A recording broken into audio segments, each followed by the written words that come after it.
Tá Conradh na Gaeilge agus an fóras pátrúnta a ggéar gníanach an rialta survey náisiúnta chun fáil amach an méid tacaíocht ann ó thaobh scoileann na béarla a iompú in an Gaelscoil de. Tá in Bunscoil Synge Street aniu a bhfuil hééis an athrú sin na dhéine chun fáil amach chun is táig airí leo.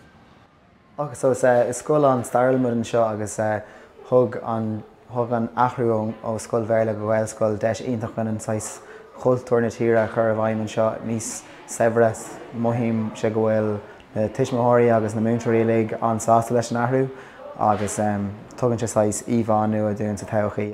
Maithlumm an scoil Gaelach mar tá gá teanga agam agus b'fhéidir a labhairt páistí eile Gaeilge agus béarla agus inis is féidir am ag caint le an páistí ag caint os Gaeilge nó os béarla.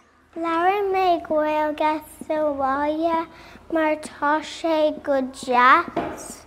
Tá lán rudaí códéanamh agus is maithlumm ag déanamh má obair agus gacra. Is maithlumm Gaeilge mar tá ar an taontír a labhraíonn Gaeilge. sé anmhaith an Gaeilge a úsáid san scóil. Inifig Gaelaideachas tá Claire Spánach agus an Earn ag obair go crua gan cintú ghfuil tacaíocht chuí ar fáil scoil na fudfad na tíre ó thaobh teagas na Gaeilge de. Bíonn muid a plé leis an ganra agus bíonn muid a plé leis na pátrún agus tá cóachtas ar banagan faoi láthair le Conradh na Gaeilge agus leis an foras pátrúnachta faoin ratach Gaelscoil foráil mar tá muid ag géirí a chéintú go mé raibh na Gaelscoileachta ar fáil fudfad na tíre do gach páiste.